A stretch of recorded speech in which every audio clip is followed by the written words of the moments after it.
Somehow alive from Las Vegas and super spreading across the globe.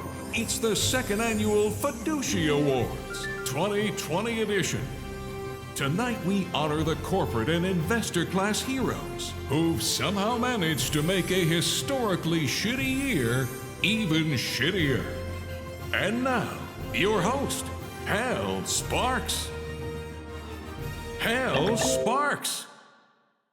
Hal, unmute your microphone. Oh, for fuck's sake. Hello, survivors and future jellyfish civilizations trying to figure out where it all went wrong. The year is 2020. A virus lockdown has brought society to its knees. Mass protests, over 1 million dead, balcony sing-alongs. It's hell on earth. But from the ashes of the global economy, financial grifters, corporate carpetbaggers, and marauding equity firms are rising like North Dakota's case numbers. And now, thanks to apps like Robinhood, even the unemployed workforce can take that fat stimulus check from March and line the pockets of Zuckerberg, Musk, and Jack Ma. I mean, Xi Jinping. I always get them mixed up.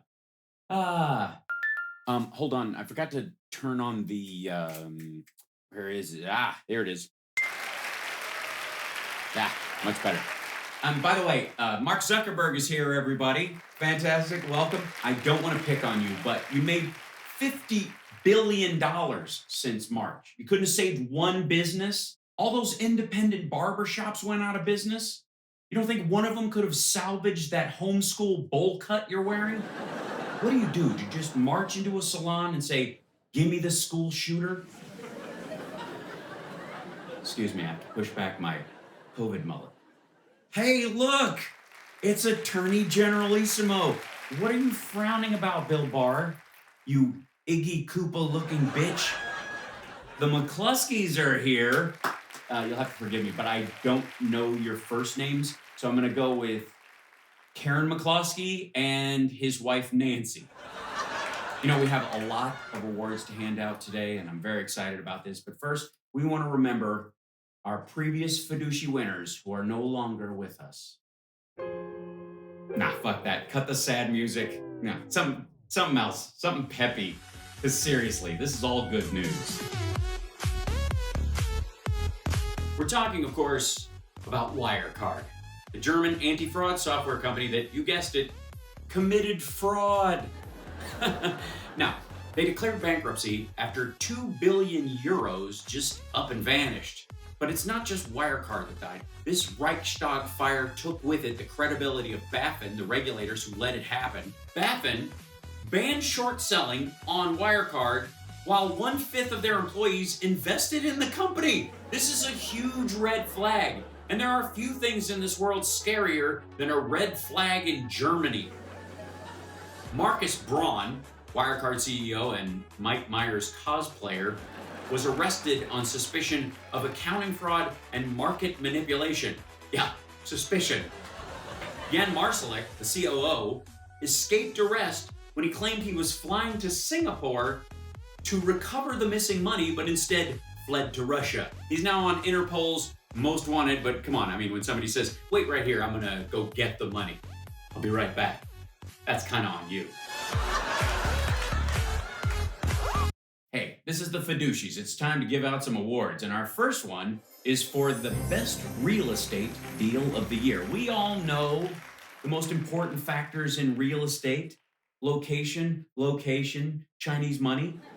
Impressively, though, this year's winner didn't even buy a location. They just borrowed 2 of them: the top of a hill and the bottom of a shit pile. And they used it to film the Nikola 1 truck in motion. It turns out their prototype was a complete piece of shit and didn't work at all. But hey, shit rolls downhill. Elon. Breaker. This here's the muskox. I got the 411. That is one fucked truck. Elon, what the fuck? Did you just Zoom bomb me? Yeah, totally. I connected my CB radio to my Starlink network. I have satellites smothering the planet like Tony Stark, but with a younger, weirder girlfriend. And look, you're right to shit on Nikola. What a bunch of hacks. They couldn't even come up with an original name like Tesla. Elon, do you really want to start making fun of how other people name things?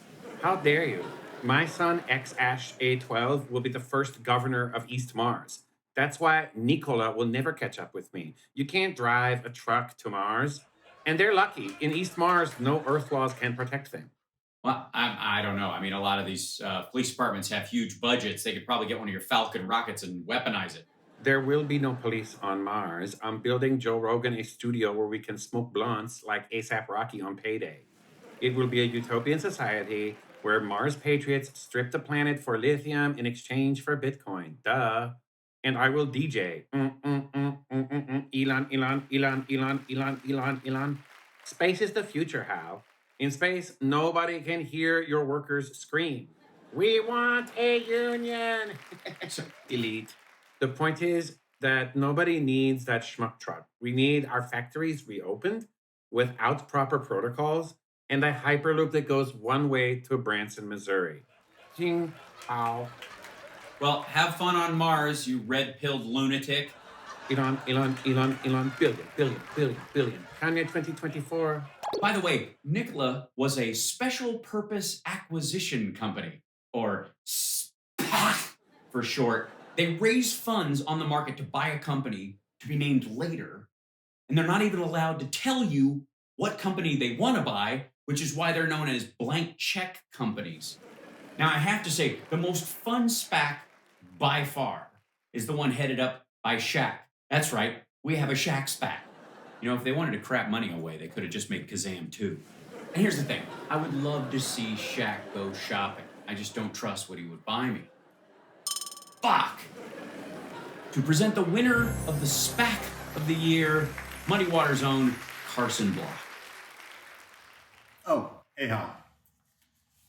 The 2020 SPAC of the year goes to Dial Capital, Owl Rock, and HPS. Now, this isn't a three-way tie. This is three companies all involved in the same SPAC. See, Dial Capital already owned a stake in HPS, and it already owned a stake in Owl Rock.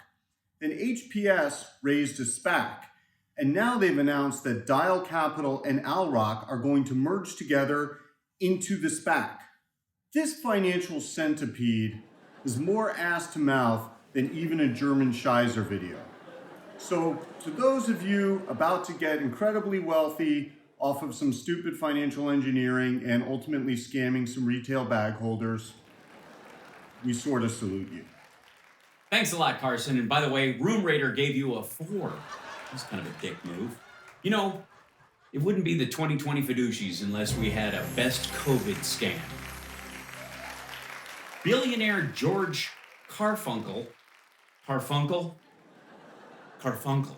Really? Billionaire George Carfunkel is a board member of Kodak. And when they suspiciously got a nearly $1 billion loan from the government, the stock price went through the roof. And that's not even the scam.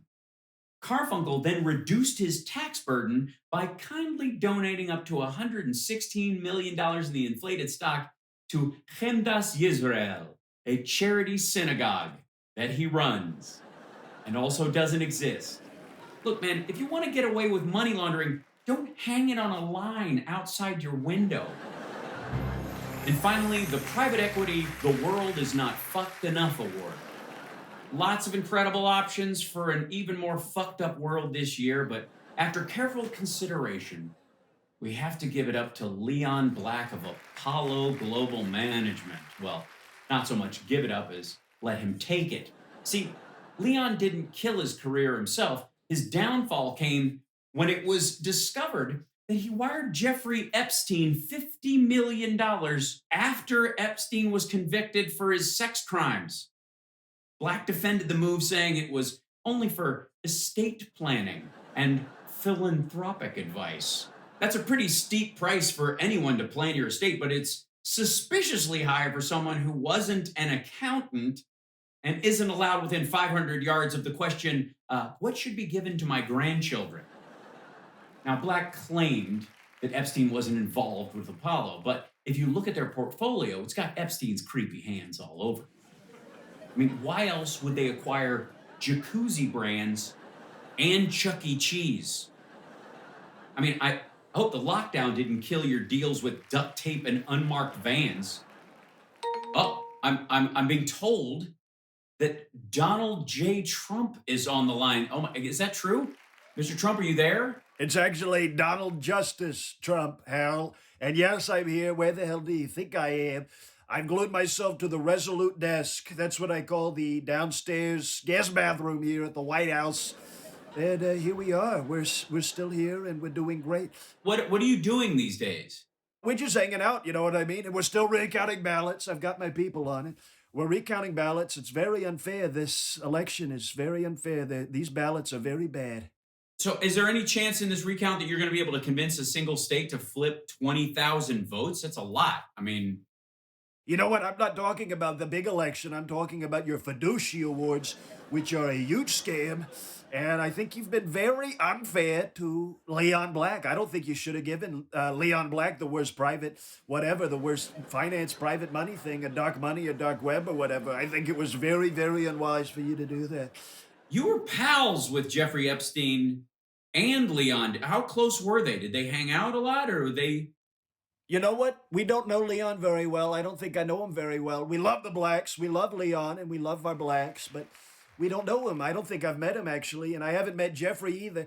We don't know Jeffrey very well. He's a very good friend and we're very close and we feel very strongly about Jeffrey. But you know what? We don't know him. The one time that I might have met him was at Leon Black's Long Island City Chuck E. Cheese, and I was too busy on the Dance Dance Revolution machine.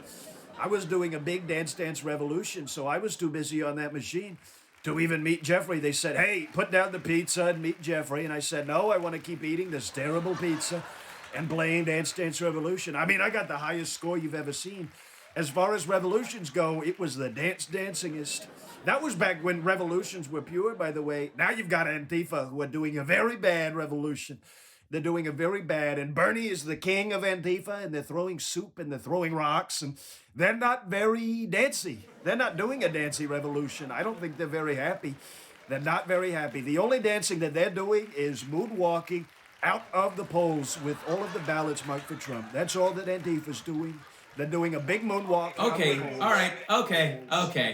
Look, we're running out of time. You know, I want to thank the person who refuses to concede, who is avoiding a question about a money laundering pedophile by bringing up the moonwalk. Hal, do you think there's some irony there? Are you gesturing at some irony? Because I hate to break it to you, but Michael Jackson was not a money launderer. He was not laundering any money, okay? He did a beautiful moonwalk, and at that Motown celebration, people could not believe what they were seeing with moonwalk. And you know what? With Michael Jackson, Okay. he had a monkey. Thanks And for really, tuning into the monkey's a lot more Fiducies, than folks. monkey. We'll see you in 2021, and I'm sure it'll be a doozy. I'm going long on bunker companies financially next year. But good God. You know what? With Bubbles, with Michael Jackson's monkey, you know what? There was a project in development for a long time. I think it was Taika Waititi who wanted to do Bubbles the monkey, and they wouldn't let Taika do it. But you know what? He had to do Thor Ragnarok, and then everyone fell in love with him. They thought he was great. And then he gets to do Jojo Rabbit, and everybody was clamoring for a sad Holocaust movie that we laugh at. And I think he did a great job with it. Jojo Rabbit. You know what? I don't think there was a rabbit in the movie the whole time. I kept looking for a Bugs Bunny or something. And We'll just take no the balloon carrots apart. and no break the pretending lights carrots down. or cigarettes. Um, So he was not doing Bugs Bunny very well. But I always liked Daffy more than Bugs. I thought Bugs was pretty hot when he was a lady, but I don't think there were enough cartoons where Bugs was a lady. But Daffy was much funnier. I like when he gets mad. But nobody will beat Tweety. We love Tweety. Is he a guy or is he a chick? We still don't know. We don't know what's up with Tweety. And I think we will be getting into that very soon. We had an incredible conversation with Tom and Jerry, a very perfect conversation with Tom and Jerry. And I think Tom is going to give up very soon. I think he needs to let Jerry live his life. Jerry just wants to be happy in the walls. Can't he have the walls and Tom have the kitchen floor? Why is this asshole still in my living room? Very rude.